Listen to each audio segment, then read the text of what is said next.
Good evening, and welcome back tonight. We're stepping into the world of a descent into the silence of Derinkuyu. There is a place where the earth opens not with violence, but with invitation. A place where stone remembers what the sky has long forgotten. And if you were to stand upon the dry and golden plains of central Anatolia, where the wind moves in slow circles across a land shaped by ancient fires and the patient hand of centuries, you might never guess what lies beneath your feet. You might never suspect that the ground you walk upon is not solid at all, but hollow, that the earth here is layered like memory itself, chamber upon chamber, corridor upon corridor, descending into a silence so complete that even time seems to lose its way. This is the land of Cappadocia, and beneath it, carved into the soft volcanic tuff by hands we cannot name with certainty, lies a city. Not a city of towers and banners and sunlit squares.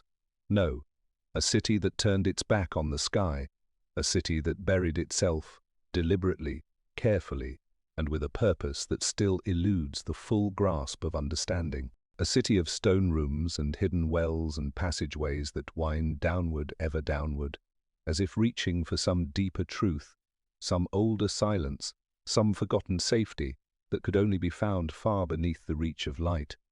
They call it Derinkuyu, and tonight, as the world above grows quiet, as the stars trace their ancient paths across the dark and the last sounds of the waking world dissolve into the hush of evening, let us descend together, not with torches blazing or footsteps hurried, but slowly, gently, the way one enters a sacred space, with reverence and with breath held soft against the stillness.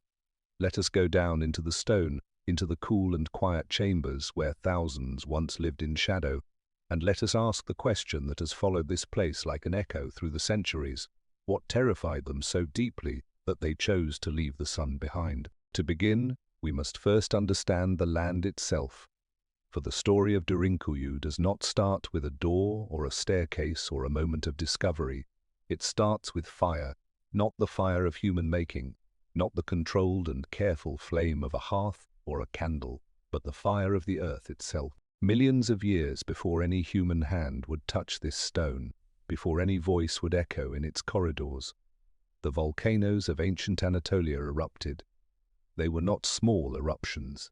They were the kind of eruptions that reshape landscapes, that bury entire regions beneath blankets of ash and molten rock, that transform the very character of the ground for millennia to come.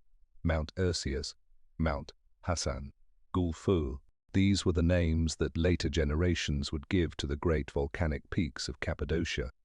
But in those primordial days, they had no names. They were simply forces, blind and immense and indifferent, pouring their fire across the plains, filling the valleys, covering the hills, laying down layer upon layer of volcanic ash that would, over the long patience of time, compress and cool and harden into a stone called tuff. Tuff. Even the word itself feels soft. And the stone is soft, at least by the measure of geology. It is not granite. It is not basalt. It is not the dense, unyielding rock of mountain cores. Tuff is yielding. It can be carved with simple tools, with picks and chisels, and even, some believe, with the sharpened edges of harder stones. It is porous. It breathes. It absorbs moisture slowly and releases it slowly, and when it is exposed to air, it hardens. It becomes, over time, more resilient than it was when first cut, as if the act of opening it to the world gives it strength, as if the stone itself knows how to protect what lies within. This is the gift the volcanoes left behind. Not destruction, in the end, but possibility. A landscape that could be sculpted, a ground that could be hollowed, an earth that invited entry. And the people who would eventually come to this land, whoever they were whenever they arrived, would recognize this gift. They would understand, perhaps intuitively, perhaps through trial and careful observation, that the ground beneath their feet could shelter them, that it could be shaped into rooms and corridors and chambers, that it could become a world unto itself, a world beneath the world. But that understanding alone does not explain Derinkuyu, for there is a difference, a vast and meaningful difference, between carving a small cellar beneath your home for the storage of grain and carving an entire city into the earth, 18 levels deep, capable of sheltering perhaps 20,000 souls, complete with ventilation shafts and water wells and chapels and stables and schools and kitchens and vast communal halls where the echoes of voices would blend and merge into a single, murmuring breath of shared existence. Something more than convenience drove the builders of Derinkuyu, something more than the simple desire for cool storage or a protected sleeping place.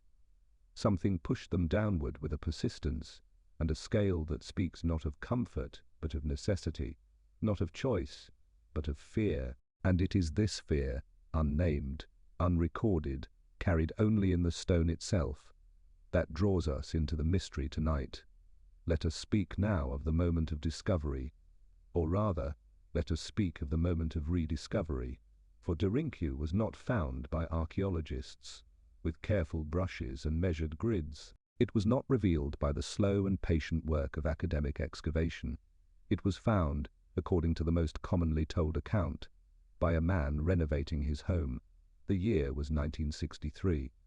The place was the small town of Derinkuyu in the 𝘤𝘩𝘢𝘵 province of central Turkey, a town of modest houses and quiet streets, where life moved at the pace of seasons, and the land was worked with the same tools and rhythms that had served for generations. A man whose name has not been widely preserved, as is so often the case with the ordinary people through whom extraordinary things are revealed, was knocking down a wall in the back of his house. Perhaps he was expanding a room, perhaps he was repairing old plaster. The accounts vary, and the details have become soft with retelling. But what happened next is consistent in every version of the story. Behind the wall, he found a space, not a crack or a gap, but a room, a carved room, with smooth walls and a passageway leading further into the darkness. And beyond that room, another, and beyond that, and beyond that, another, still, passages branching and descending, stairways cut into the rock, air moving through unseen channels, a world hidden behind the thin skin of his ordinary wall, as if it had been waiting, patient and still and breathing, for someone to notice. Imagine that moment. Imagine that moment. Imagine standing in the dim light of your own home, dust still hanging in the air from the blow of your hammer, and seeing, not rubble, not earth, not the expected backfill of an old foundation, but a doorway leading into the dark, a doorway that should not be there, a doorway that no one alive remembers building, that no map records, that no story in the town's living memory describes. What would you feel? Curiosity, certainly, but also perhaps something older than curiosity, something closer to the feeling you get when you realize that the ground you have walked upon your entire life is not what you thought it was, that the world has layers you never suspected, that beneath the familiar surface of things there are depths, literal, physical depths, that have been keeping their own counsel for centuries, perhaps millennia, waiting in the dark with the patience of stone. The man told others. Others came to look, and as they explored, as they pushed further into the passages and rooms, the scale of what lay beneath the town began to reveal itself. This was not a cellar. This was not a simple hiding place or a forgotten basement. This was something vast, something intentional, something that had been carved with purpose and precision on a scale that defied casual explanation. Word reached the authorities, archaeologists arrived, and the slow, careful work of mapping and measuring and understanding began. A work that, in many ways, continues to this day.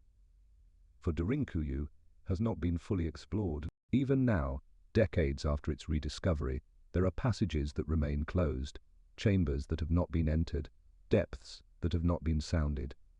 The city keeps its secrets close, as it always has, revealing itself only gradually, only partially, like a story told in whispers that never quite reaches its end. Let us descend now. Let us leave the sunlight and the wind behind. Let us step through the entrance, a modest opening, unremarkable from the outside, the kind of doorway you might pass 100 times without a second glance, and enter the stone. The first thing you notice is the temperature. The air changes almost immediately above. The Anatolian sun can be fierce. dry and bright and relentless, heating the ground until it shimmers. But here, just a few steps below the surface, the air is cool, not cold, cool, a gentle, constant coolness that does not change with the seasons, that does not respond to the weather above. The earth has its own climate, its own steady breath, and it wraps around you like a quiet reassurance. You are held. You are enclosed. The world above, with all its noise and urgency, begins to feel very far away. The walls are smooth, not perfectly smooth. You can see the marks of tools, the gentle ridges left by the hands that carved this space, the subtle texture of the tuff itself, with its pale sandy color and its faint inclusions of darker stone, but smooth enough to suggest care, smooth enough to suggest that whoever carved these passages was not working in haste or panic, but with deliberation, with skill, with an understanding of the stone that comes only from long familiarity. The passage narrows and then opens.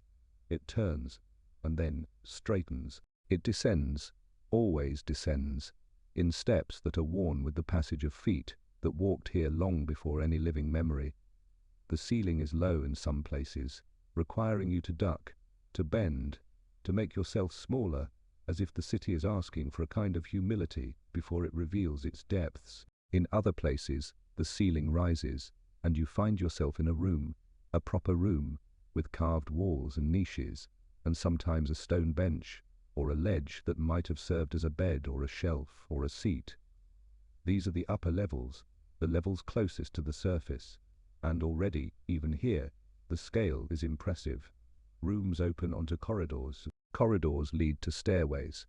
Stairways descend to more rooms. The layout is not random. There is a logic to it, a flow, a pattern, a sense of organization that speaks of planning, of forethought, of a community that knew what it needed and built accordingly. Here, on the first and second levels, archaeologists believe the primary living spaces were located. The rooms where families slept, the kitchens where meals were prepared, and you can still see, in some of these kitchen spaces, the blackened ceilings where smoke from cooking fires gathered, unable to fully escape, despite the ventilation shafts, leaving its mark on the stone like a signature, a reminder that real people lived here, that real hands prepared real food, that real children sat in these rooms and ate and spoke and laughed and slept, surrounded by stone on every side, with the weight of the earth above them and the mystery of the deeper levels below. There are storage rooms too, carved alcoves and hollowed niches where grain and oil and wine could be kept in the cool, constant temperature of the underground. Some of these storage spaces are surprisingly large, large enough to hold provisions for weeks, perhaps months, large enough to suggest that the inhabitants of Derinkuyu were preparing not for a brief inconvenience, but for a prolonged stay.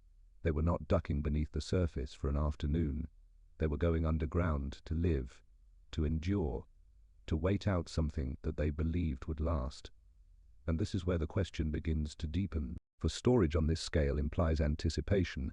It implies knowledge of a coming threat, or at least the expectation of one.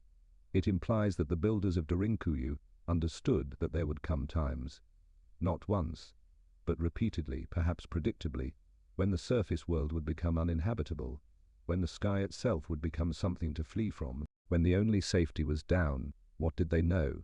What had they seen?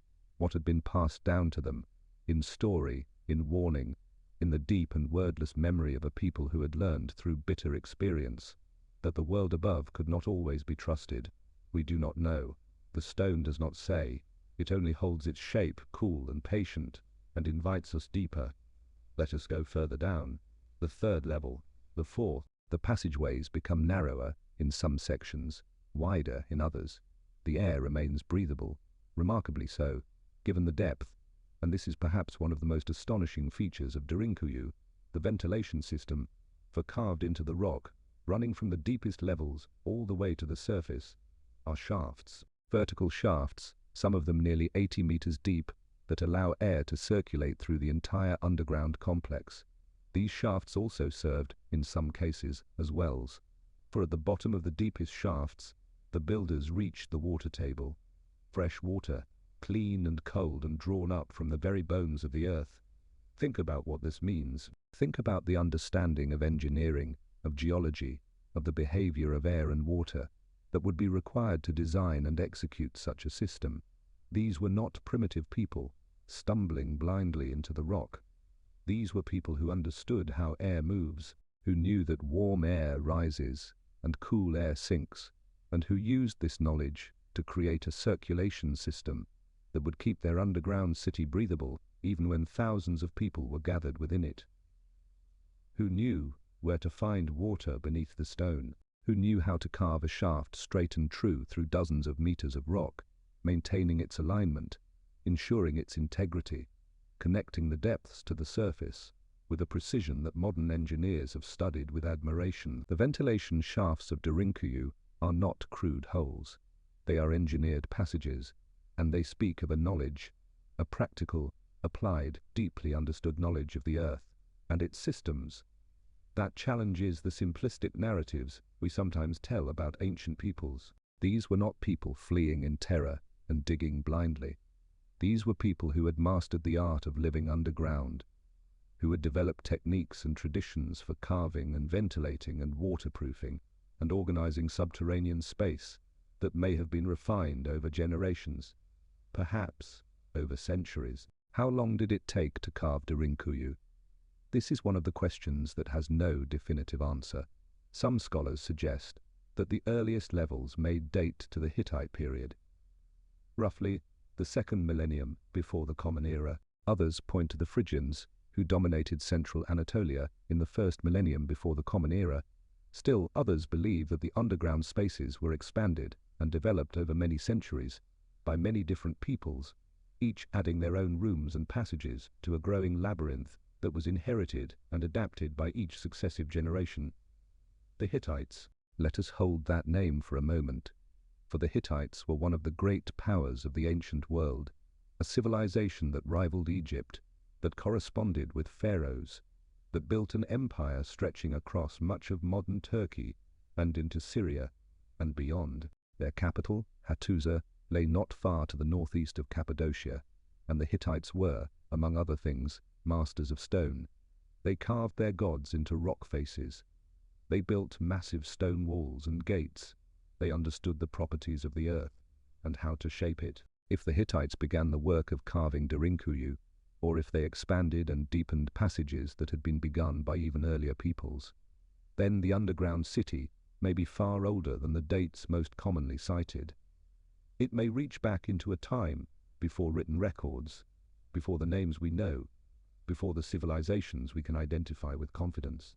It may reach back into that misty, uncertain period when the inhabitants of Anatolia were transitioning from small, scattered settlements to organized societies, a period when the threats they faced may have been very different from the threats of later centuries. But we are moving ahead of ourselves. Let us return to the descent. The 5th level, the 6th. Here, the character of the spaces begins to change. The rooms are larger in some areas, more communal. There are spaces that archaeologists have identified as meeting halls, places where the community could gather, where decisions could be made, where the shared life of the underground city could be organized. There are spaces that appear to have been workshops, places where tools were made or repaired, where cloth was woven, where the daily necessities of life were produced, even in the absence of sunlight. And there are spaces that seem to serve a different purpose entirely. Spaces that are set apart. Spaces that have a quality of stillness, of intention, that suggests they were not for sleeping or eating or working, but for something else, something sacred.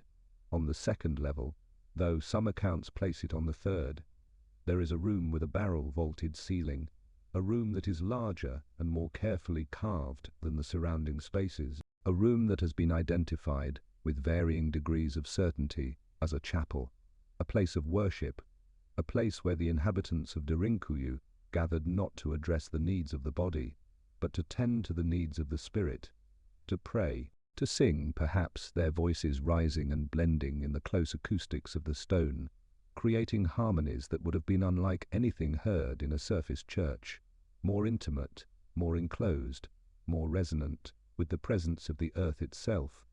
This chapel is often associated with the early Christians, and indeed, there is strong evidence that Derinkuyu was used extensively by Christian communities during the Byzantine period, roughly the 6th through the 10th centuries of the Common Era.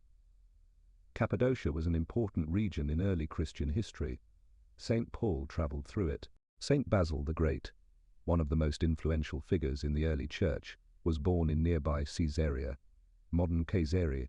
The region was home to monasteries and churches and hermitages, many of them carved into the same soft tuff that forms the underground cities. The famous rock-cut churches of 𝘤𝑦𝘦𝘮, with their vivid frescoes and hidden sanctuaries, are part of this same tradition, a tradition of seeking the sacred within the stone. For the early Christians of Cappadocia, the underground cities served a very specific and urgent purpose. They were hiding places, refuges from persecution. During the Arab-Byzantine wars of the 7th, 8th, and 9th centuries, Muslim armies raided deep into Anatolia, attacking Christian communities and seizing territory. The underground cities, Derinkuyu, 𝘤𝘩𝘢𝘵, and dozens of others scattered across the region, became places of retreat.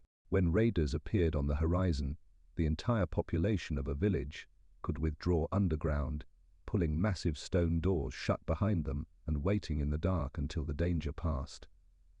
These stone doors are among the most remarkable features of Derinkuyu. They are enormous, circular stones, some weighing nearly 1,000 pounds, carved from a single piece of tuff and fitted into tracks cut into the floor and walls of the passageways. From inside, they could be rolled into place, sealing the corridor completely. From outside, they could not be moved. They could not be pushed or pulled or pried open. They turned the passageway into a wall. They turned the underground city into a fortress. And here is a detail that speaks volumes about the minds that designed these defenses. The stone doors could only be opened from the inside. There was no handle, no mechanism, no point of leverage on the outer face. A person standing on the outside of a sealed door would see only smooth stone, as if the passage simply ended, as if there were nothing beyond. The door was not just a barrier, it was a deception. It was designed to make the attacker believe that there was nothing more to find, that the passage was a dead end, that the people they were hunting had vanished, dissolved into the stone like water into sand. Each level of Derinkuyu could be sealed independently. If the first level was breached, the second could be closed. If the second fell, the third was ready. Level by level, door by door, the city could retreat into itself, drawing its inhabitants ever deeper, ever further from the surface, ever further from the reach of those who meant them harm. It was a defense in depth, a concept that military strategists would formalize many centuries later, but that the builders of Derinkuyu understood intuitively, practically, in the grain of the stone. There were other defenses too, narrow passages that forced any attacker to move single file, making them vulnerable, small holes in the ceilings of corridors through which boiling oil or water could be poured onto anyone attempting to force their way through. Dead-end passages designed to confuse and disorient intruders. The underground city was not just a shelter, it was a labyrinth, a trap, a place that welcomed its own people and bewildered its enemies. And yet, for all these defenses, there is something about Derinkuyu that goes beyond military pragmatism, something that cannot be fully explained by the raids of the Arab-Byzantine wars or the persecutions of Roman emperors, something deeper, something older, for the question remains, who began this work, and why? The Christians used Derinkuyu, the Byzantines expanded it, but the earliest levels, the deepest levels, may predate Christianity by centuries, perhaps by millennia. The stone doors, the ventilation shafts, the massive scale of the excavation, these speak of a tradition that was already ancient by the time the first Christians arrived in Cappadocia, a tradition that had been developing, refining, deepening, both literative and figuratively, for a very long time. And the deeper we go, the older the questions become. The 7th level, the 8th. Here, the air is different, not thinner exactly, The ventilation shafts still do their work, still draw breath from the surface, and push it down into the depths, but different in quality. There is a stillness here that the upper levels do not possess. A weight, not oppressive, not the crushing weight of burial or entombment, but a presence, the presence of the earth itself, pressing gently from all sides, holding the space in its ancient embrace. The rooms on these levels are smaller, for the most part, more intimate. The passages are narrower, the sense of being enclosed, of being held, is more pronounced, and yet there is no sense of confinement. The builders knew how to create spaces that feel sheltering, rather than imprisoning. The curves of the walls, the proportions of the rooms, the placement of niches and ledges, and the subtle variations in ceiling height. All of these work together to create an environment that is protective without being oppressive, an environment that says, you are safe here, you are held. The world above cannot reach you. It is on these deeper levels that some of the most intriguing features of Derinkuyu are found. There are rooms that have been identified as schools, spaces where children were taught, where knowledge was passed from one generation to the next, even in the midst of crisis.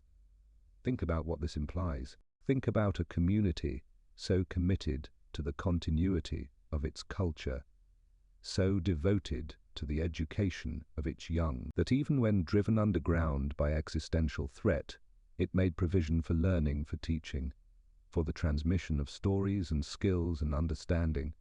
What were they teaching?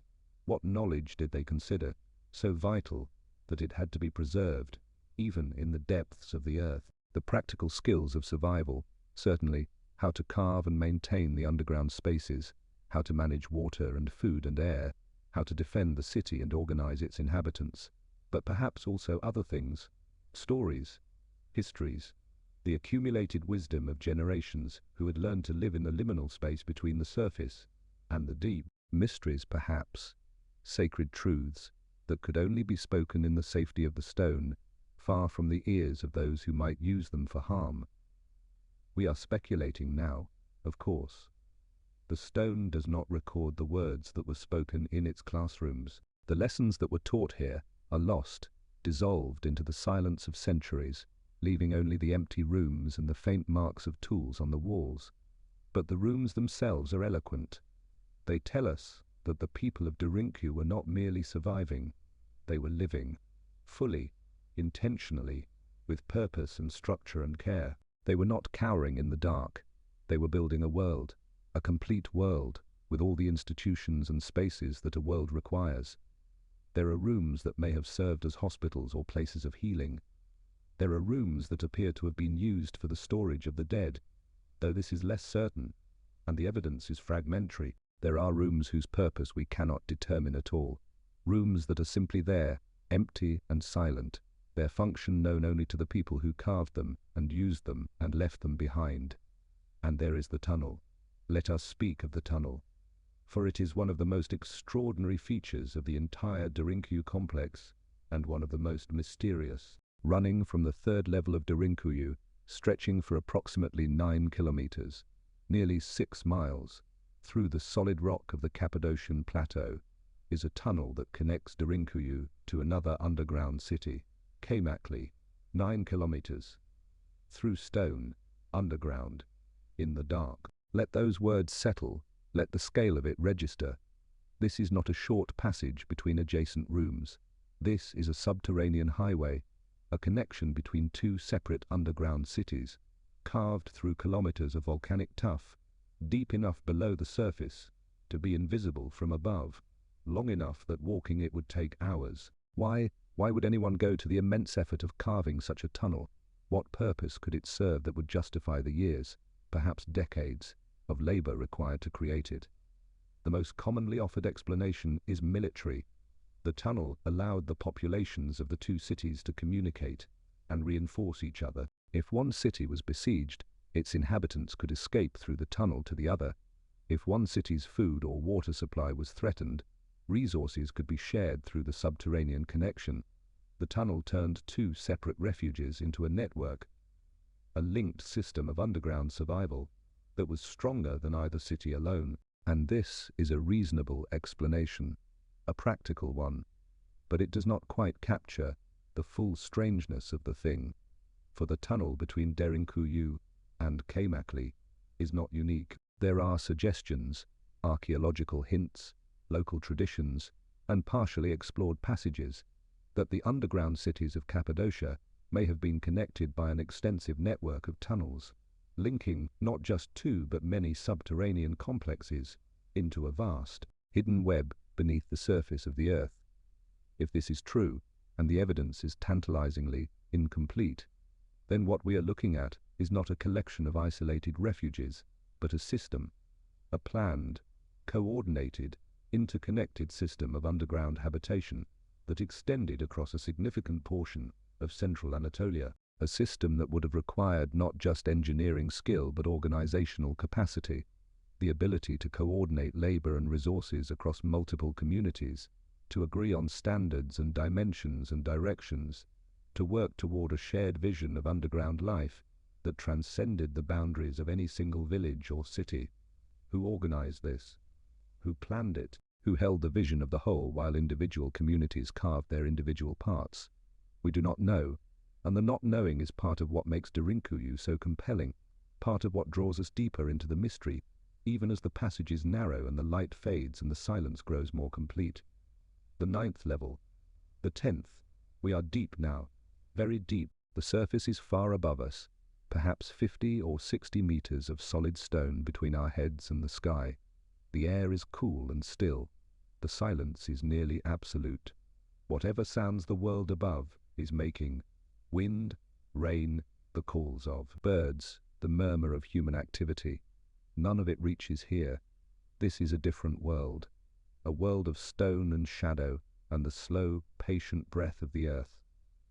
On the deeper levels, the spaces become more enigmatic. There are chambers whose dimensions and features do not match the residential or utilitarian patterns of the upper levels. There are rooms with unusual shapes, rooms that are round or oval rather than rectangular, rooms with domed ceilings, rooms with carved features that do not serve any obvious practical purpose. Some researchers have suggested that these deeper spaces served ceremonial or ritual functions, that they were places of worship or meditation or initiation, places where the sacred rites of the underground community were performed in the total privacy of the deep earth, where no outsider could witness or interfere, places where the boundary between the human world and whatever lies beyond it was felt to be thinner, where the sheer weight of stone above and the vast silence and the absolute darkness created conditions in which the ordinary categories of experience began to dissolve, and something else, something numinous, something nameless, could be felt. This is speculation, of course, atmospheric speculation, perhaps even romantic speculation, but it is not entirely without basis, for the relationship between underground spaces and spiritual experience is ancient and deep and nearly universal.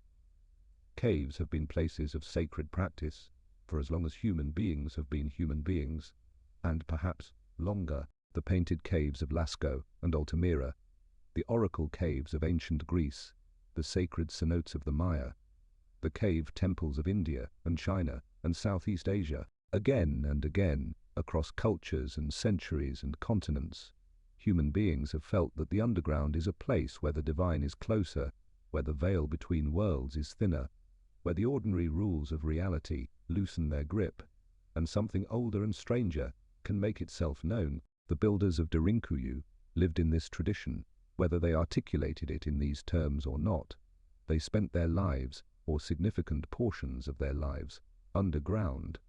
They were intimate with the stone in a way that surface dwellers can barely imagine. They knew its textures, its variations, its moods. They knew how it sounded when struck. They knew how it smelled when freshly carved. They knew the way their own voices echoed differently in different chambers, how the quality of sound changed with the shape and size of a room. They lived in a world of echoes and shadows, and the cool, constant presence of the earth.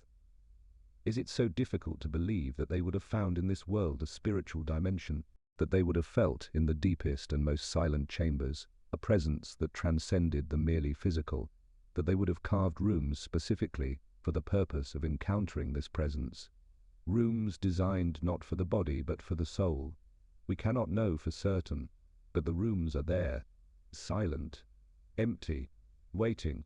Let us pause here for a moment. Let us rest in the cool stillness of the deep earth, and let our thoughts settle like dust motes in lantern light. For we have been descending not only through stone but through time, through layers of human experience that stretch back far beyond the reach of any written record. And in this descent, we have encountered something that is both troubling and fascinating, the realization that the story of Derinkuyu cannot be contained within a single explanation. It was not built for one reason. It was not carved by one people. It was not used for one purpose. Like the stone itself, layered, compressed, formed by the accumulation of countless moments of volcanic fire and geological patience. Derinkuyu is a palimpsest, a text written over and over again by different hands in different eras, each layer adding to and sometimes obscuring the layers beneath. The early Christians used it to hide from raiders, but the early Christians did not build it. The Byzantines expanded it, but the Byzantines did not begin it. The Phrygians may have deepened it, but the Phrygians may have deepened it, but the Phrygians may not have been the first. Layer beneath layer, era beneath era, the origins of Derinkuyu recede into a past that grows more uncertain and more silent the further back we look. And it is in this silence, this deep, prehistorical silence, that the most profound questions reside. What drove the first carvers to begin this work? What made them look at the earth beneath their feet and decide, not on a whim, not as an experiment, but with the total commitment of a community investing its collective labor in a project that would take generations to complete, that they needed to go underground? The standard answers are invasion, persecution, warfare. The surface world was dangerous. Enemies came from the horizon. The only safety was below, and this is undoubtedly true as far as it goes. Anatolia has been a crossroads for as long as human beings have traveled, and the peoples who lived there were subject to waves of invasion and migration and conflict that made the surface a perpetually uncertain place. The Hittites conquered, the sea peoples raided, the Persians swept through, Alexander marched, the Romans imposed their order, the Arabs attacked, the Mongols devastated. Again and again, the surface of Anatolia was scoured by the passage of armies, and the people who lived there learned, painfully, repeatedly, that they needed places to hide. But there is something about the scale of Derinkuyu, the depth of it, the thoroughness of it, the sheer magnitude of the excavation, that suggests something more than intermittent raids, something more than the periodic passage of hostile armies. The underground cities of Cappadocia were not casual shelters.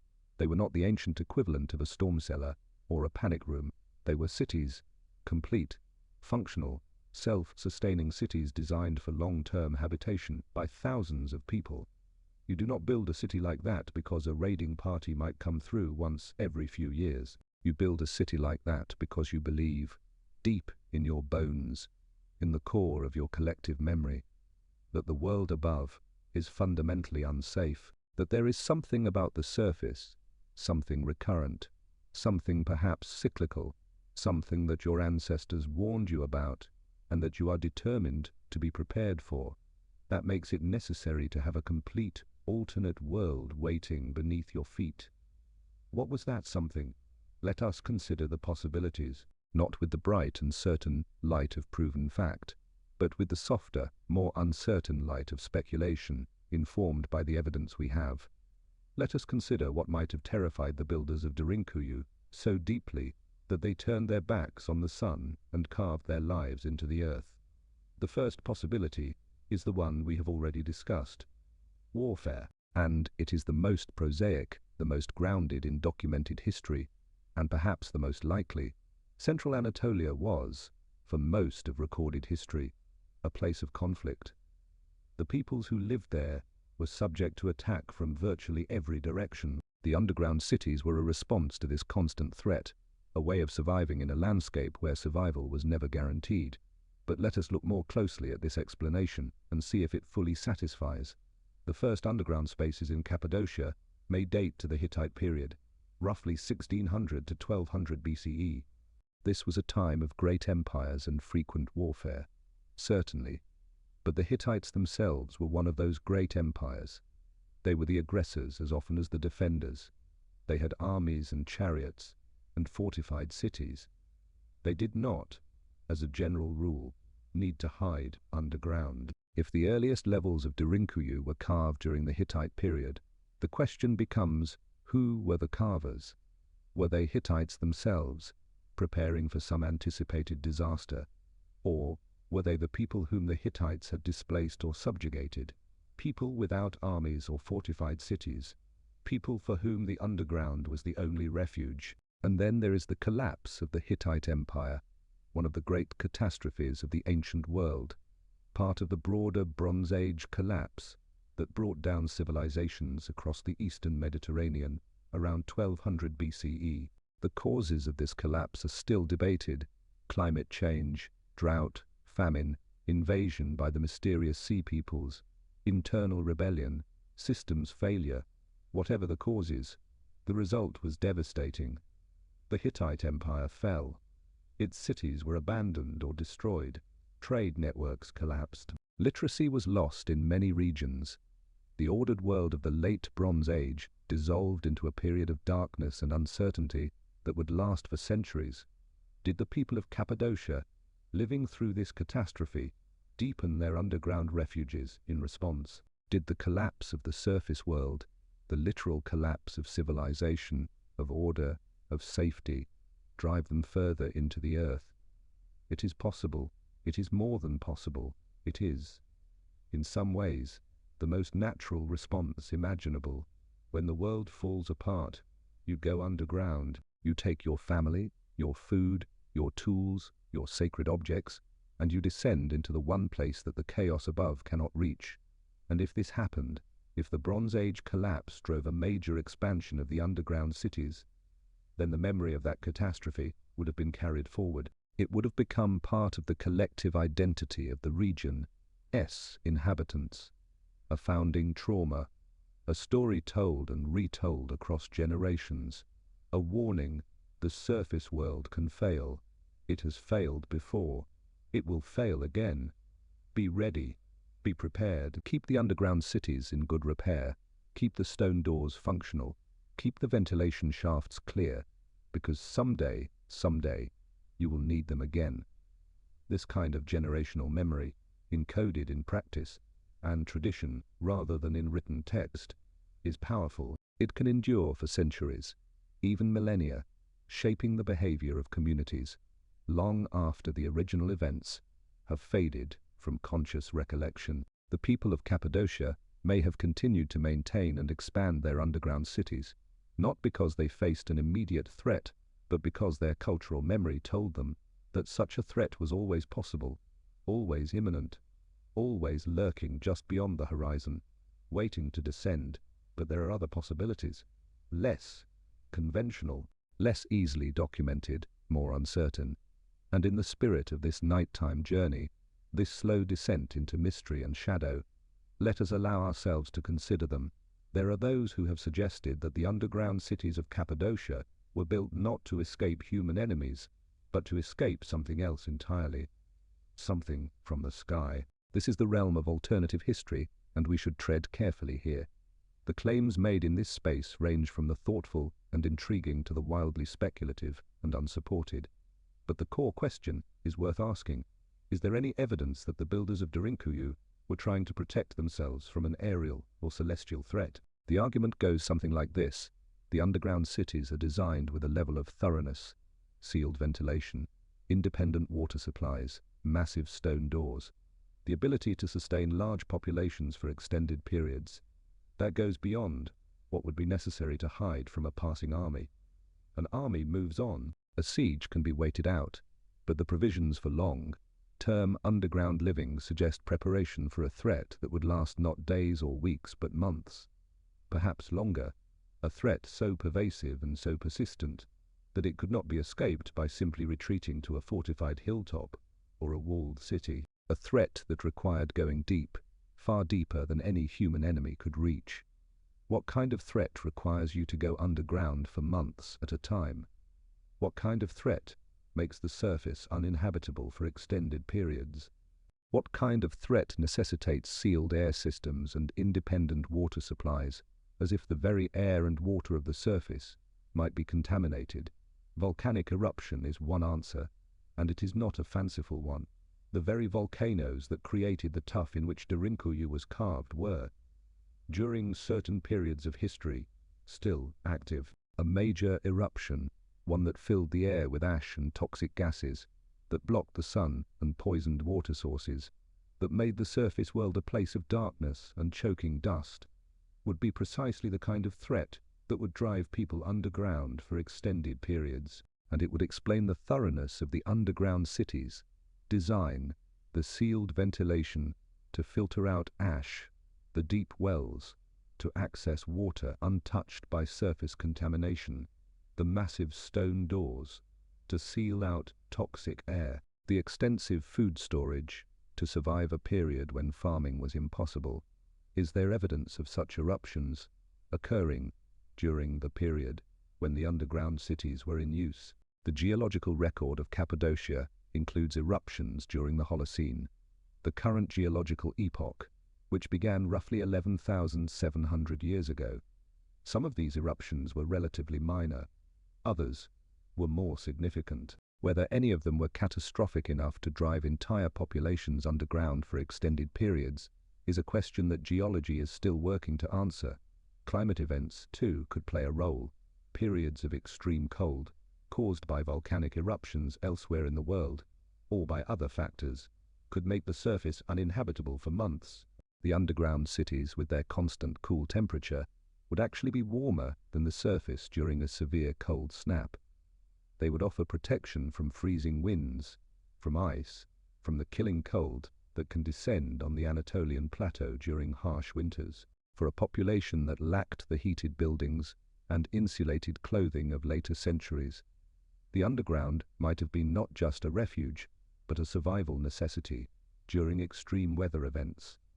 And then there are the more exotic possibilities. The suggestions made by some researchers working at the margins of mainstream archaeology that the builders of Derinkuyu were protecting themselves from something that we do not fully understand, something that left no trace in the archaeological record, something that has been forgotten or deliberately suppressed or encoded in myths and legends that we no longer know how to read.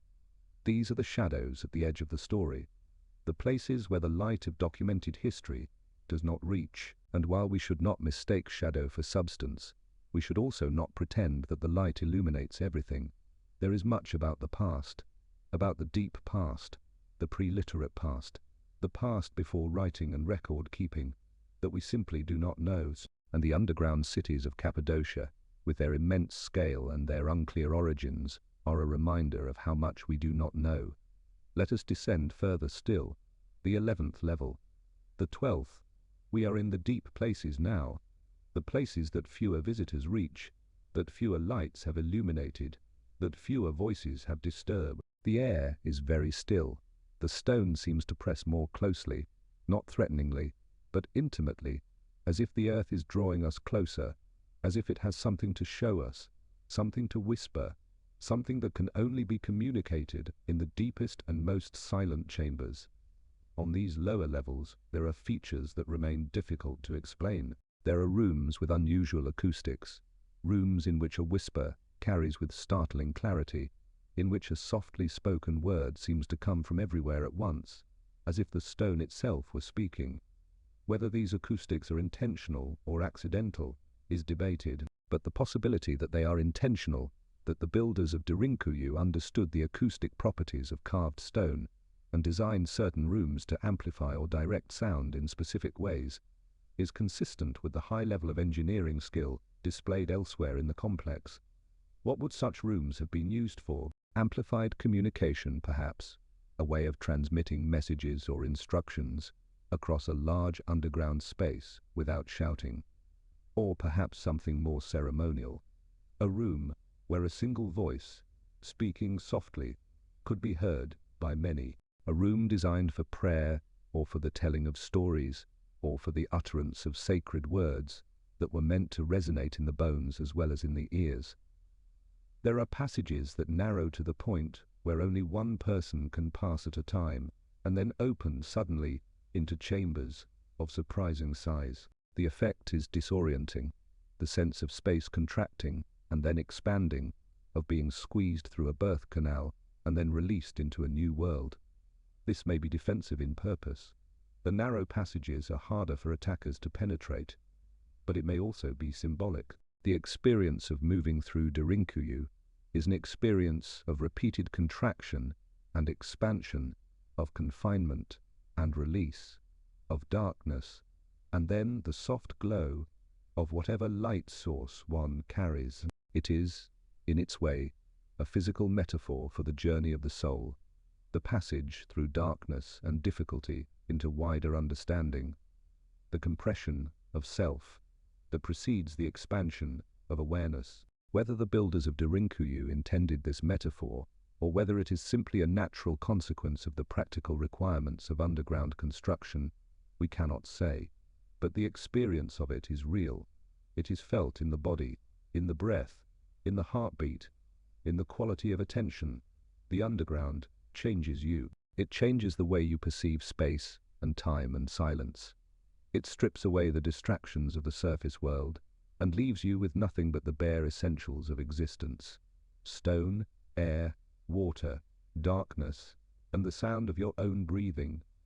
In the silence of the deep levels, let us consider the people who lived here, not as historical abstractions, not as the Hittites, or the Phrygians, or the early Christians, but as human beings, as mothers and fathers and children and elders, as people with fears and hopes and daily concerns, as people who woke each morning, if morning can be said to exist underground, to the same cool darkness, the same stone walls, the same circulating air, as people who ate and slept and worked and prayed and loved and argued and worried and dreamed, all within the embrace of the earth. What was it like? What was it like to live in Derinkuyu? Imagine waking, not to sunlight, there is no sunlight here, but to whatever internal clock your body has developed for the rhythms of underground life. Perhaps someone has lit an oil lamp. The warm glow flickers against the pale stone, casting soft shadows that move and shift like living things. The air is cool against your skin. The silence is deep, but not absolute. There are the sounds of others stirring, the muffled murmur of voices from adjacent rooms, the distant, barely audible movement of air through the ventilation shafts, a sound like breathing, like the earth itself inhaling and exhaling in its ancient rhythm. You rise. The floor is stone beneath your feet, smooth, cool, worn by the passage of many feet before yours. You move through a passage, narrow, low, requiring you to bend slightly and emerge into a larger space. The kitchen, perhaps. Here, there is more light, the glow of a cooking fire, carefully tended, its smoke rising toward a vent that will carry it up and away through meters of stone to the surface. The smell of food, bread, perhaps, baked on flat stones. A porridge of grain. Dried fruit, reconstituted with water from the deep wells. Simple food, but nourishing. Food that can be stored for long periods in the cool, dry underground. You eat with your family, with your neighbors. The communal spaces of Derinkuyu are not large by the standards of surface architecture, but they are sufficient. They hold you in proximity to one another, a proximity that, over time, would create bonds of unusual intimacy and mutual dependence. You know the people around you not just casually, but deeply. You know the sound of their breathing in the dark. You know their coughs and their murmurs and their nighttime restlessness. You know the way they move through the passages, the rhythm of their footsteps on the stone. In the underground city, privacy is limited and community is inescapable. You are bound to one another by the shared experience of living in the earth. After eating, there is work to do. Always work. The underground city requires constant maintenance, the clearing of ventilation shafts, the repair of walls, the management of water and waste, the organization of food stores. There are animals to tend. The stables on the lower levels house livestock, cattle and sheep and goats, brought underground with their human companions. their warmth and their sounds adding a layer of life to the stone corridors. There are tools to make and repair. There are clothes to mend. There are children to teach. The children, what was it like to be a child in Derinkuyu? To grow up underground, to know the stone corridors as intimately as a surface child knows the fields and forests around their village. The children of Derinkuyu would have been experts in the underground. They would have known every passage, every secret corner, every place where the acoustics created interesting effects, or where the stone had an unusual color or texture.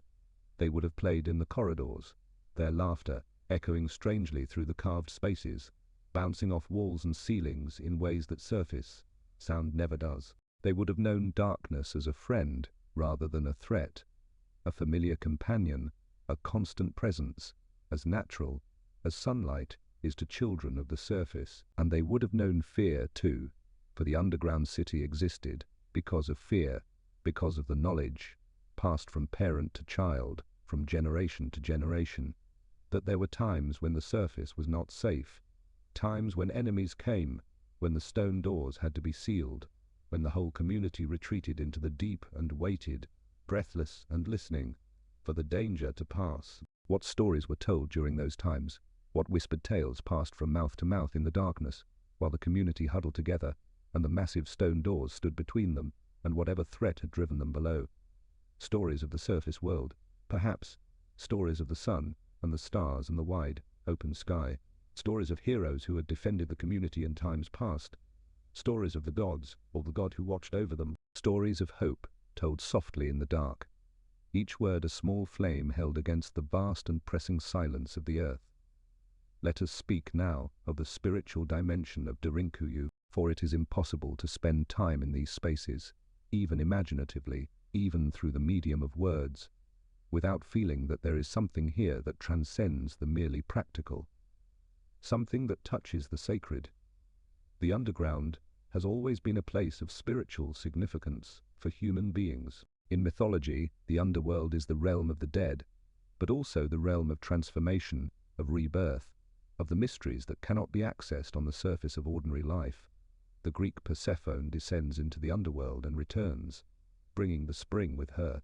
The Sumerian Inanna descends through 7 gates, stripped of her power at each one, dying and being reborn. The Egyptian pharaoh passes through the underworld in his solar bark, facing trials and transformations before emerging into the light of eternal life. These myths are not about physical underground cities, but they arise from the same deep human intuition that there is something below, something beneath the surface of things, something that can only be reached by going down, by leaving the light, by entering the darkness, by passing through the narrow passages and the sealed doors and the long descents into silence. The builders of Derinkuyu lived this myth. They enacted it, physically, with their bodies. Every time they descended into their underground city, they passed from light to darkness, from the open sky to the enclosed earth, from the known world to the hidden one, and in doing so, they participated in a pattern that is as old as human consciousness itself. The pattern of descent and return, of death and rebirth, of the journey into the depths that transforms the traveler. The chapel on the 2nd level, with its barrel-vaulted ceiling, and its carved crosses, and its air of quiet devotion, is one expression of this spiritual dimension. But the spirituality of Derinkuyu is not confined to the chapel. It pervades the entire complex. It is in the silence of the deep chambers. It is in the quality of the air, cool and still, and somehow charged with meaning. It is in the experience of descent itself, the physical act of going deeper, of leaving the surface behind, of entering a world that is both utterly real and profoundly symbolic. For the early Christians who used Derinkuyu, this symbolism would have been particularly powerful. The Christian tradition is full of imagery of descent and ascent. Christ's descent into hell, his ascent into heaven, the burial of the dead, and their promised resurrection. The catacomb as a place of worship and remembrance. The cave as the site of Christ's birth and of his burial and of his resurrection, to worship underground in a carved chapel surrounded by the silent stone. would have been to inhabit these images in a direct and visceral way, to feel, in one's own body, the truth of the descent that precedes the rising.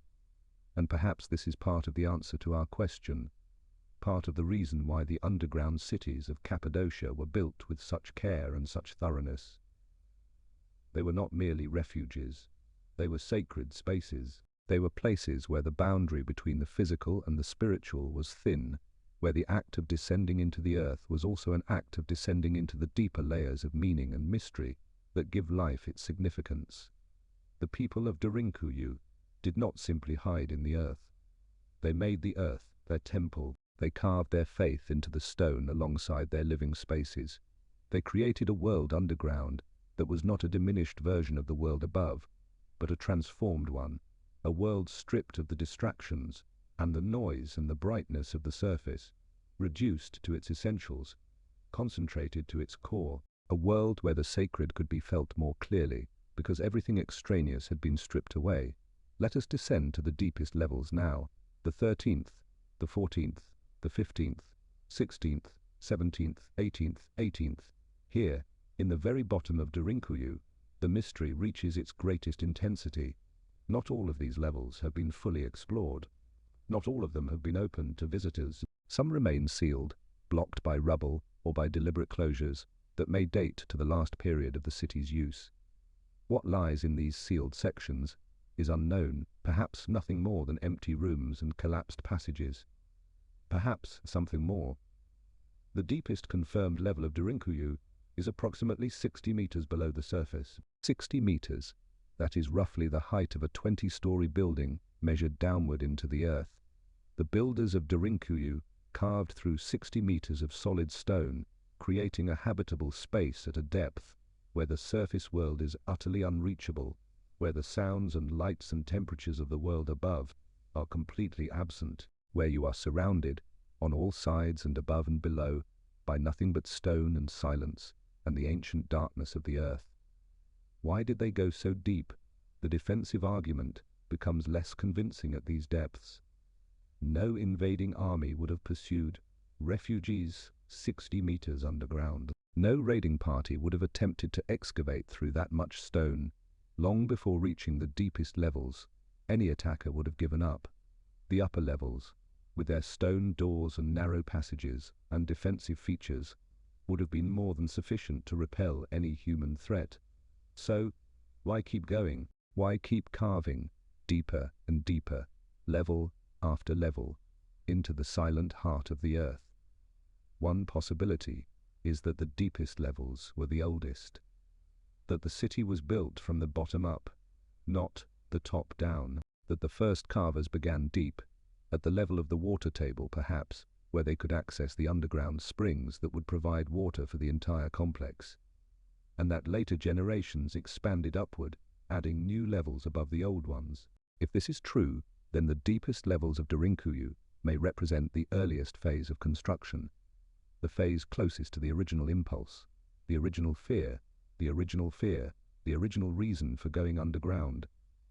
Another possibility is that the depth was itself the point, that the builders of Derinkuyu believed, for reasons we can only guess, that safety increased with depth, that whatever threatened them on the surface became less threatening the further underground they went, that the earth itself was a shield, and the more of it you put between yourself and the sky, the safer you were. This interpretation raises the question again, what were they afraid of?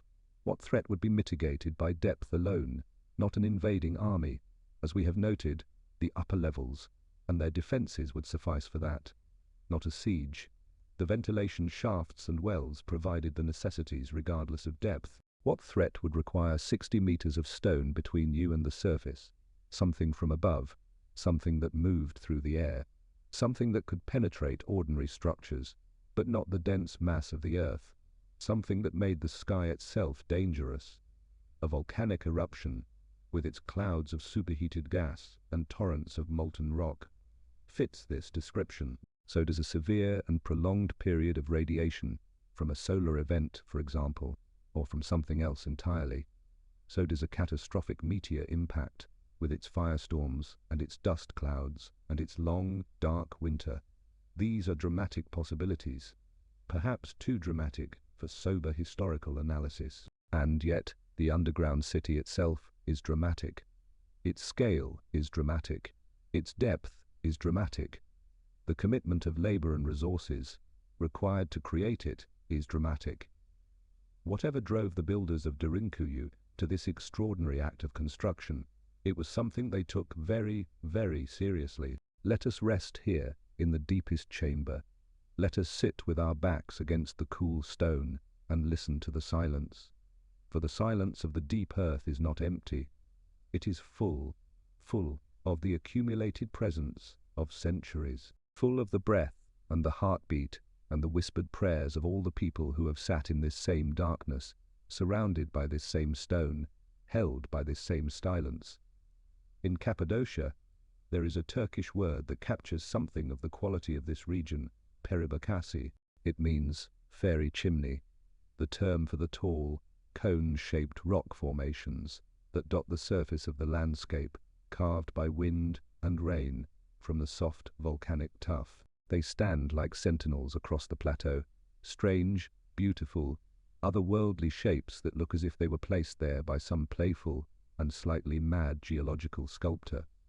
They are the visible expression of the same stone that, underground, forms the walls and ceilings and corridors of Derinkuyu, above and below, surface and depth, the fairy chimneys reaching up toward the sky, and the underground cities reaching down into the earth. The same stone, shaped by different forces, serving different purposes, expressing different aspects of the same fundamental reality, that the earth of Cappadocia is not solid and unchanging but fluid and responsive, shaped by fire and time and water and wind, and eventually by the hands and the will and the fear and the faith of human beings. There is something profoundly moving about this, about the idea that the same stone that stands in whimsical towers against the sky also forms the walls of a buried city 60 meters underground. About the idea that the earth can be both landscape and shelter, both surface beauty and hidden refuge, both the ground we walk on and the world we retreat into when the ground above becomes unsafe. The people of Cappadocia understood this duality. They lived it. They carved their homes into the fairy chimneys and their refuges into the underground. They moved between surface and depth, between sky and stone, between the bright, open world of the plateau and the dark, enclosed world of the tunnels, with an ease that speaks of long familiarity, of a relationship with the earth that was not casual but intimate, not exploitative, but reciprocal. They took from the stone, and the stone gave them shelter. They carved into the earth, and the earth held them safe. This is, in its way, a kind of love, a love between a people and their land, a love expressed not in words but in the patient, decades-long labor of carving a city from the bones of the earth, a love that says, I trust you, I will give you my labor, my skill, my time, my life, and in return, you will give me safety, you will give me shelter, you will hold me in your cool, dark arms and keep me from harm. Let us speak now of what we do not know, for the unknown is, in many ways, the most important part of the story of Derinkuyu. We do not know, with certainty, who first began carving the underground cities of Cappadocia. We do not know when the work started, whether it was 4,000 years ago, or 8,000, or even longer. We do not know the full extent of the underground network, how many cities exist, how they are connected, how deep the deepest passages go. We do not know the full range of purposes they served, whether they were solely refuges, or whether they also functioned as places of worship, of governance, of trade, of artistic expression, of spiritual initiation. We do not know what the builders of Derinkuyu feared most. We do not know what stories they told in the darkness. We do not know what songs they sang in the chapel, on the second level. We do not know what lessons they taught in the schools, on the lower levels. We do not know what ceremonies they performed in the deep chambers. We do not know what visions they saw in the absolute darkness of the earth's interior. We do not know, and perhaps we cannot know, for the people of Derinkuyu left no written records, or if they did, those records have not survived. Their story is told entirely in stone, in the shapes of the rooms and the widths of the passages and the positions of the ventilation shafts and the marks of the tools on the walls. It is a story that must be read with the hands and the eyes and the body, not with words. A story that reveals itself through the experience of descent, through the feel of cool air on the skin and smooth stone beneath the feet and silence pressing in from all sides. This is a different kind of knowledge, a knowledge that is felt rather than stated, a knowledge that lives in the body rather than in the mind, a knowledge that the underground teaches to anyone who is willing to descend, to leave the surface behind, to enter the dark, to be still and listen and feel the slow, patient heartbeat of the earth. The people of Derinkuyu had this knowledge. They lived with it every day. They passed it from generation to generation, not in books or lectures, but in the shared experience of underground life, in the apprenticeship of carving, in the rituals of descent and return, in the stories whispered in the dark, in the songs that echoed through the stone corridors with their strange and haunting resonance. And now that knowledge is largely lost. The underground cities have been abandoned for centuries. The last permanent inhabitants left long ago, driven out not by invaders or by catastrophe, but by the slow changes of history, the shifting of trade routes, the growth of new cities, the transformation of the political and economic landscape that made the underground refuges unnecessary. The stone doors were left unsealed, the ventilation shafts were left uncleared, the rooms were left empty, and the silence, the deep, patient, ancient silence of the earth, reclaimed the spaces that human voices had filled for so many centuries. But the city remains. The stone does not forget. The rooms hold their shapes. The passages still descend, level after level, into the dark, and the questions remain, too, unanswered, perhaps unanswerable, hanging in the still air of the underground, like echoes of voices that fell silent long ago. And now, let us consider the other underground cities.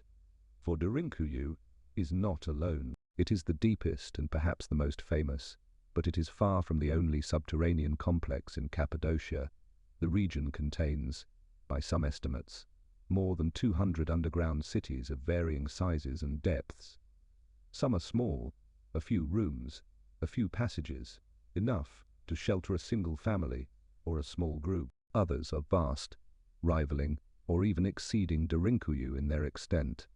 𝘤𝘦𝘦𝘱𝘐, connected to Derinkuyu by the 9-kilometer tunnel, is the most widely visited. It extends to at least 8 levels below the surface, and its layout is broader and more sprawling than Derinkuyu. Where Derinkuyu goes deep, 𝘤𝘦𝘦𝘱𝘐 goes wide. Its rooms are larger, its passages more numerous, its overall plan more diffuse.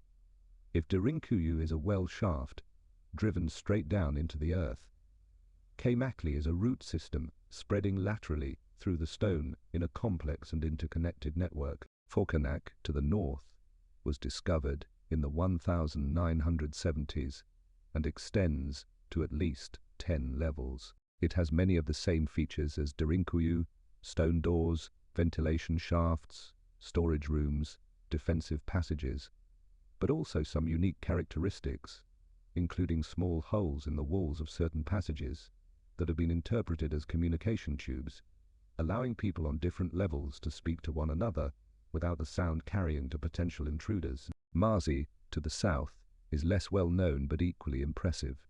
Its underground spaces are enormous. Some of the rooms are large enough to hold hundreds of people, and its defensive features are particularly elaborate. The approach to the underground city passes through a narrow gorge that could be easily defended, and the entrances are hidden in ways that make them nearly invisible from more than a few meters away. And there are dozens more, hundreds more. Many are known only to local residents who stumble upon them occasionally while farming or building or simply walking across the landscape. Some are documented by archaeologists.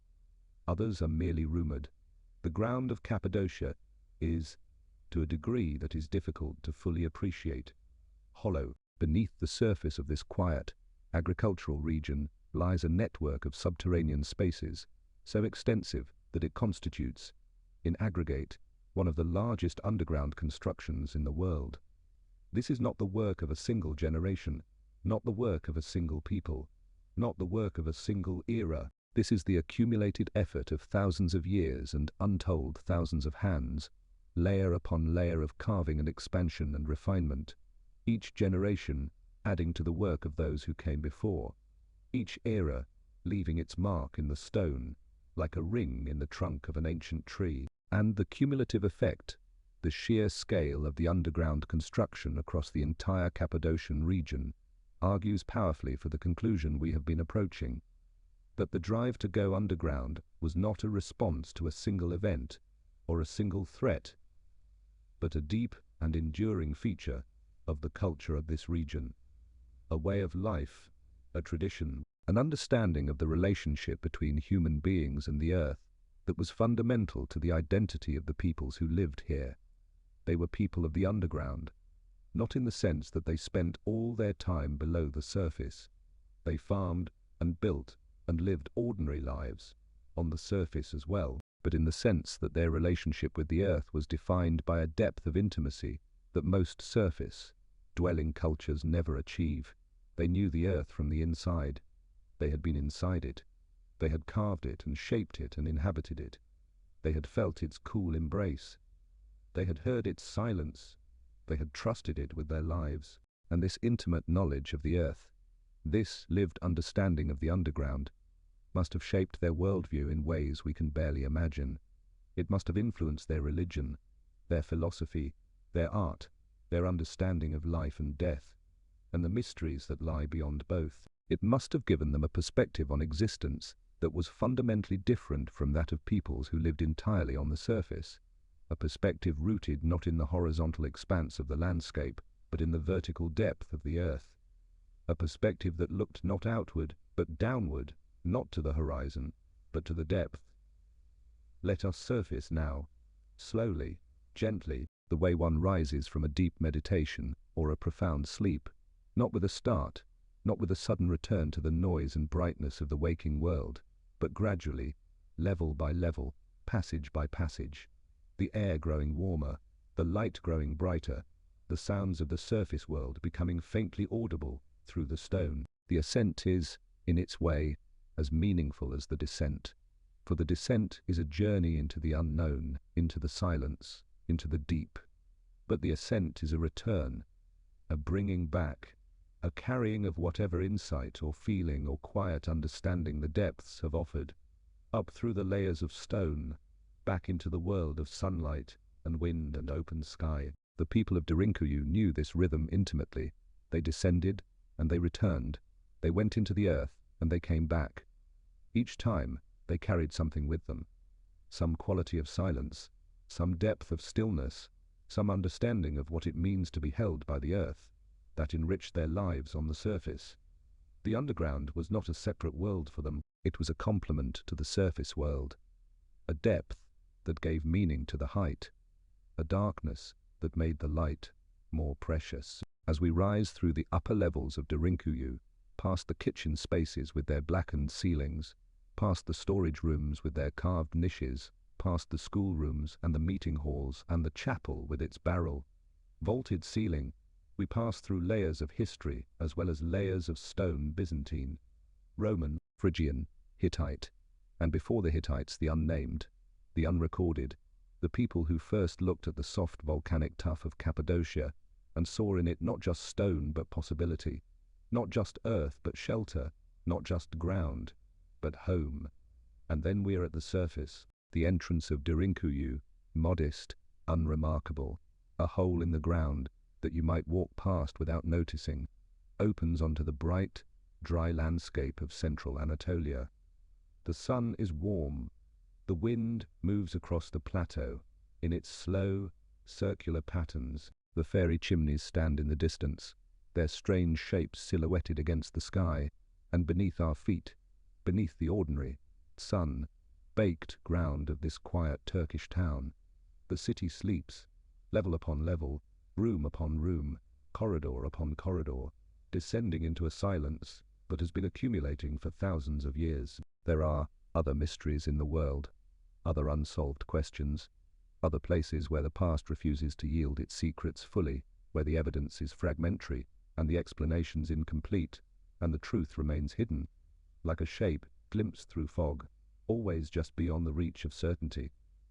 But Derinkuyu holds a special place among these mysteries, not because it is the most dramatic or the most sensational, not because it involves the most exotic or spectacular claims, but because it is so fundamentally human, so essentially about the most basic of human experiences: the need for safety, the need for shelter, the need to protect the ones you love from harm. Whatever the builders of Derinkuyu feared, whether it was invading armies or volcanic eruptions or climatic catastrophes or something else entirely, they responded to that fear with an act of extraordinary creativity and determination.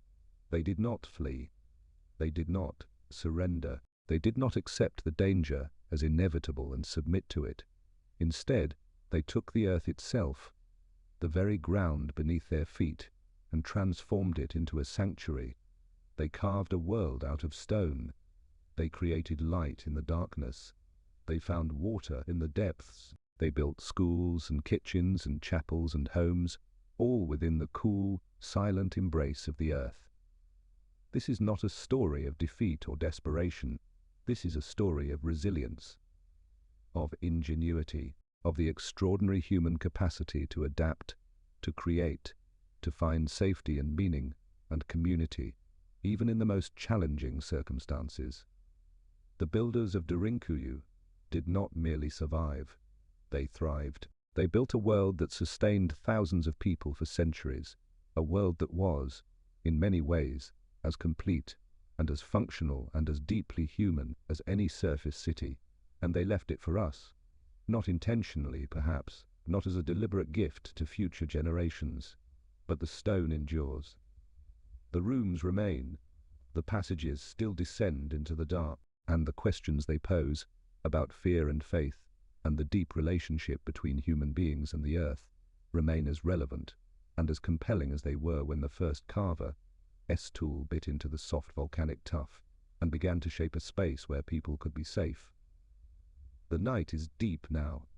The stars have moved in their slow arcs across the sky.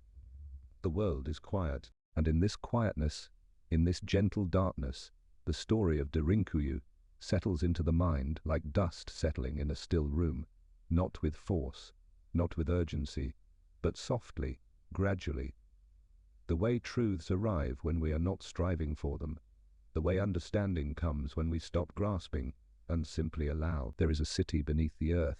It was carved by hands we cannot name, in an era we cannot date with certainty, for reasons we can only guess at.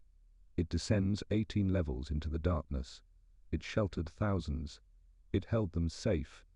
And now it holds only silence. A silence that is not emptiness but fullness. A silence that is the accumulated presence of all the lives that passed through its corridors, all the voices that echoed in its chambers, all the prayers that were offered in its chapel, all the meals that were shared in its kitchens, all the children who played in its passages, all the children who played in its passages, all the stories that were whispered in its dark. We do not know what the builders of Derinkuyu feared. We do not know what drove them so deep into the earth. We do not know the full extent of their underground world, or the full depth of their understanding, or the full range of their purposes and their dreams. But we know that they went down, that they went deep, that they carved a world from stone and lived in it and loved in it, and passed it from generation to generation like a sacred trust. And we know that the stone remembers. Even if we have forgotten, the stone remembers.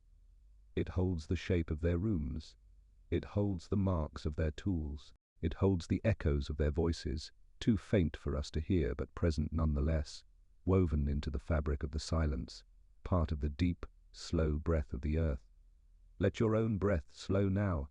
Let it match the rhythm of the deep earth, steady, patient, unhurried. Let the story of Derinkuyu settle around you like the cool air of the underground, not cold, not harsh, but gentle, protective, embracing. You are held, just as the people of Derinkuyu were held by the earth. You are held by this moment, by this quiet darkness, by the soft, steady rhythm of your own breathing. There is nothing to fear, there is nothing to solve, there is nothing to do but rest, and let the questions that the story has raised find their own level in your mind. Not forcing answers, not demanding certainty, but allowing the mystery to remain, as it has remained for millennia, whole and beautiful and unresolved. The stone does not need our answers. The underground city does not need our explanations. Derinkuyu has lived with its own mystery for thousands of years. It has held its silence through the rise and fall of empires, through the passage of peoples and languages and faiths, through all the changes and upheavals and transformations of the surface world. It has been patient. It has been still. It has kept its counsel, speaking only to those who descend into its depths and listen, truly listen, to the quiet voice of the stone. And tonight, from wherever you are, you have descended. Not physically, not literally, but in the way that matters most, in imagination, in empathy, in the willingness to leave the bright, busy surface of things and go deeper, to enter the silence, to sit with the mystery, to feel, for a moment, the cool embrace of the earth and the ancient, patient peace that lies beneath the noise and the haste and the restlessness of the waking world. There is one more thing to say, one more image to hold before the silence takes over completely. In the deepest chamber of Derinkuyu, the lowest room of the lowest level, 60 meters below the sunlit surface of Cappadocia, there is nothing. No inscription, no carving, no decoration, no clue, no message, no explanation, just stone, smooth, cool, pale stone, surrounding a space that is empty and still and dark. But this emptiness is not nothing. This emptiness is everything. This emptiness is the answer that the underground city offers to all our questions. An answer that is not an answer but an invitation to be present with what we do not know, to be at peace with mystery, to rest in the silence that lies beneath all our words, all our theories, all our attempts to explain and categorize and understand. The builders of Derinkuyu knew this silence. They lived in it. They carved a world around it, and they left it for us, not as a puzzle to be solved, but as a gift to be received, a gift of depth, of stillness, of the ancient, enduring peace of the earth. Receive it now. Let it hold you. Let it carry you downward, into the gentle dark, into the cool and quiet place, where sleep waits, patient as stone, deep as the earth, silent as the chambers of Derinkuyu. And so the story folds into silence, the way a river folds into the sea, the way breath folds into stillness, the way the light of a single lamp, burning in the deepest chamber of an underground city, folds into the surrounding dark, not extinguished, not lost, but absorbed, taken in, made part of the greater whole.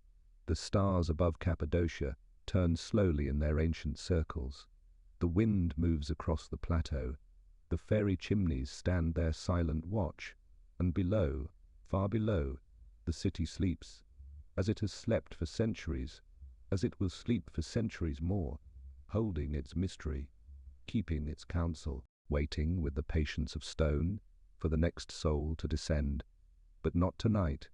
Tonight, the descent is over. Tonight, the questions have been asked, and the silence has been heard, and the mystery has been honored.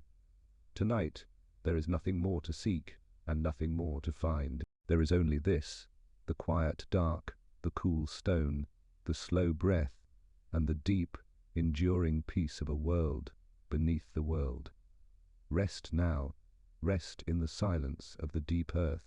Rest in the mystery that has no answer and needs none. Rest in the knowledge that somewhere, beneath the sunlit plains of a quiet Turkish town, beneath the ordinary ground of an ordinary place, there is a city made of stone and shadow and the accumulated hope of thousands of years, a city that was built because someone, long ago, believed that the earth could hold them safe, that the darkness could be a shelter, that the deep places of the world were not places of fear, but places of refuge, places of peace, places where the terrified and the hunted and the lost could come and descend and be held.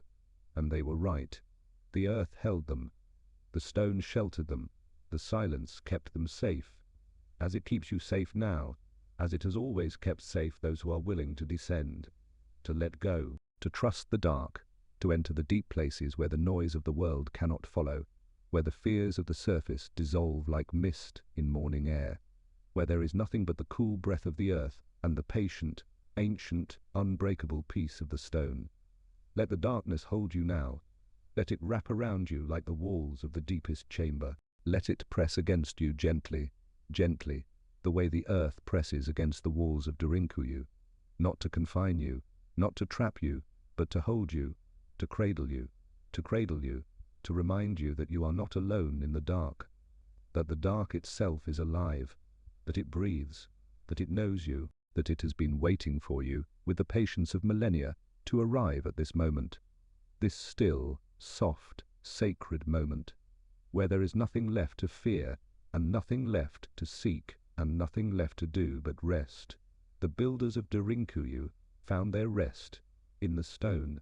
They found their safety in the deep. They found their peace in the silence of the underground, a silence so profound, so complete, so thoroughly saturated with the presence of the earth, that it was not an absence, but a fullness, not a void, but a plenum, not nothing but everything, everything that matters, everything that endures, everything that remains when the noise and the light and the fury of the surface world have been stripped away.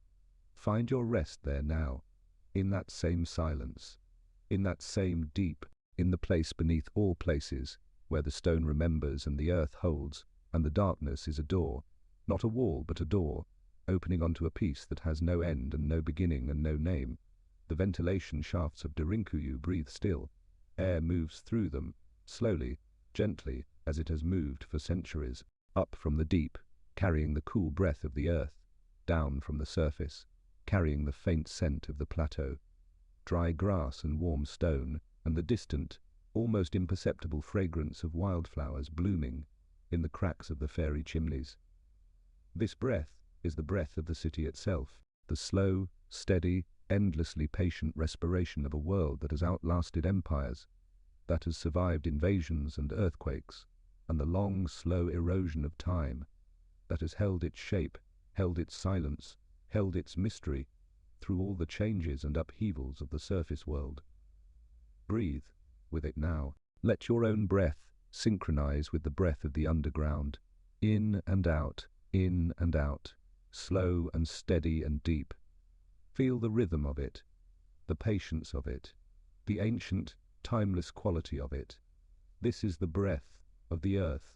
This is the pulse of the stone. This is the heartbeat of a world that lies beneath your feet, silent and vast and full of secrets that it may never reveal, but that it holds faithfully, carefully, endlessly, for anyone who cares to listen.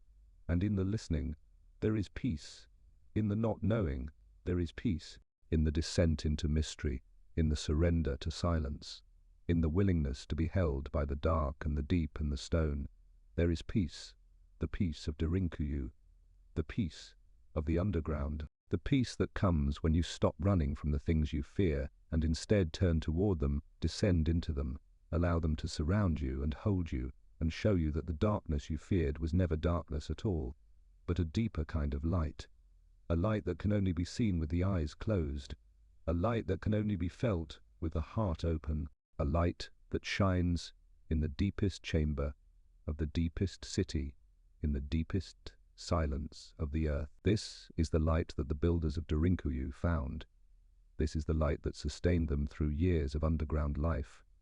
This is the light that they passed from generation to generation, not in books, or in temples, or in the grand gestures of surface civilization, but in the quiet, intimate, unspoken communion of people who shared the dark, who breathed the same air, who trusted the same stone, who knew, in their bones, in their blood, in the deepest places of their being, that the earth would hold them safe.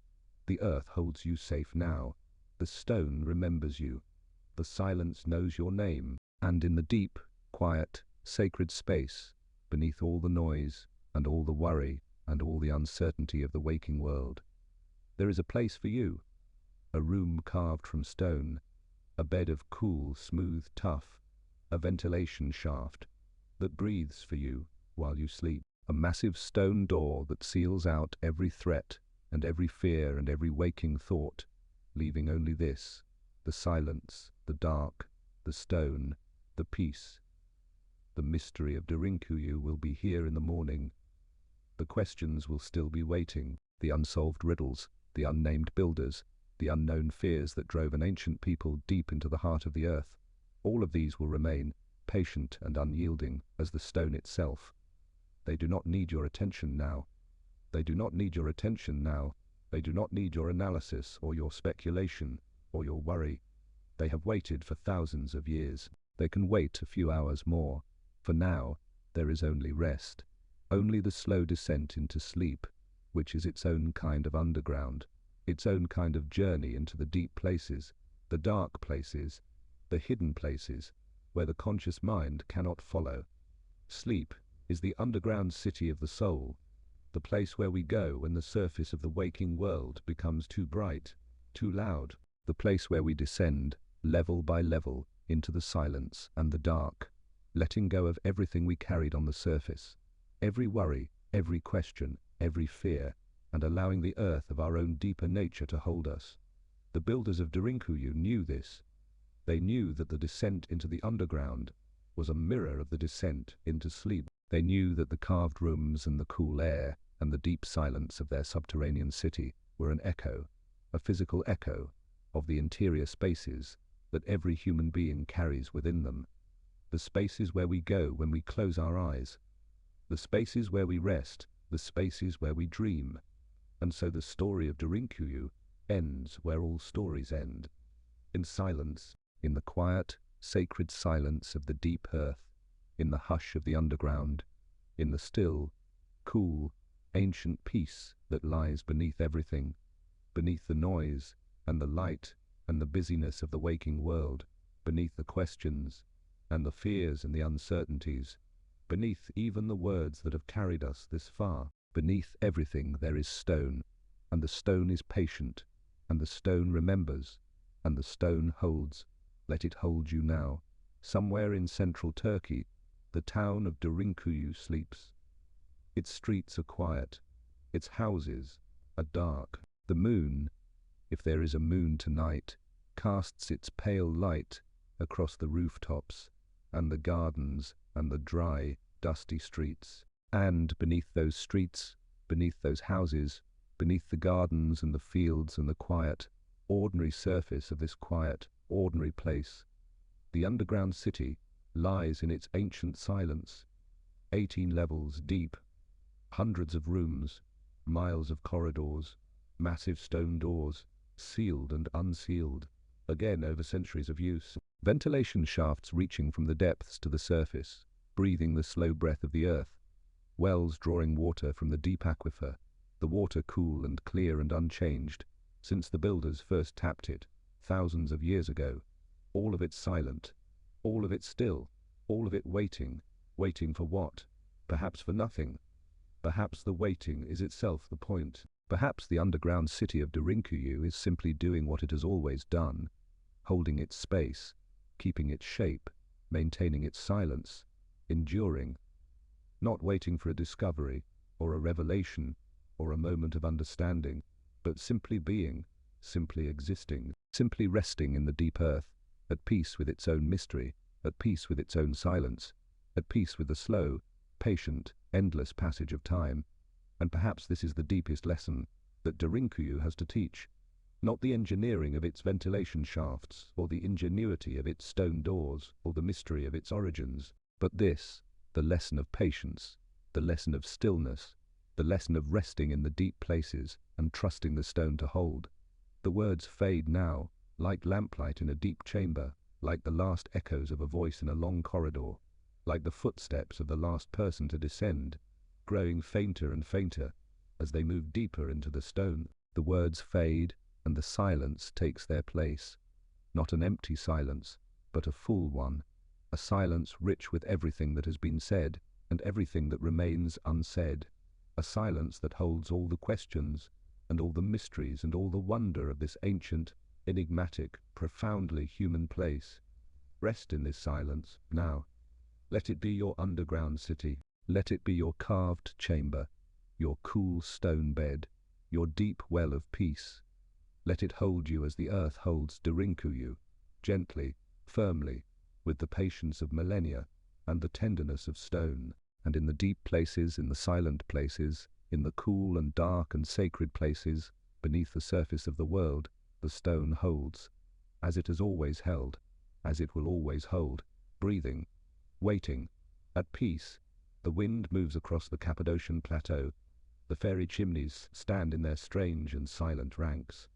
The stars turn slowly in the sky, and beneath it all, beneath the wind and the stone and the stars and the sky, the underground city sleeps, as you sleep now, gently, deeply, held by the earth, held by the stone, held by the silence, held by the dark, held. And so we leave Derinkuyu, not with answers, but with something better, with wonder, with reverence, with the quiet, sacred uncertainty that is the truest response to a mystery that has endured for thousands of years. We do not know what the builders feared. We do not know what they knew. We do not know what they knew.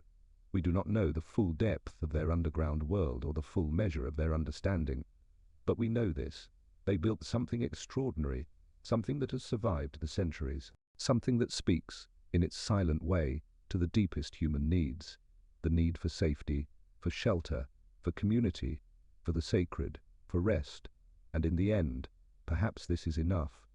Perhaps not knowing is its own kind of knowledge. Perhaps the mystery is its own kind of answer. Perhaps the silence of the deep earth is the truest and most complete response to all the questions we have asked tonight. A response that does not explain but embraces, that does not solve but holds, that does not illuminate but enfolds in a darkness that is richer and deeper and more peaceful than any light. The stone holds, the silence holds, the mystery holds. Sleep now, sleep deep, sleep as the earth sleeps, patient, still, and at peace. Sleep as Derinkuyu sleeps, level upon level, room upon room, descending into a silence that has no bottom, a darkness that has no end, a peace that has no boundary and no name. Sleep, and let the stone remember your dreams.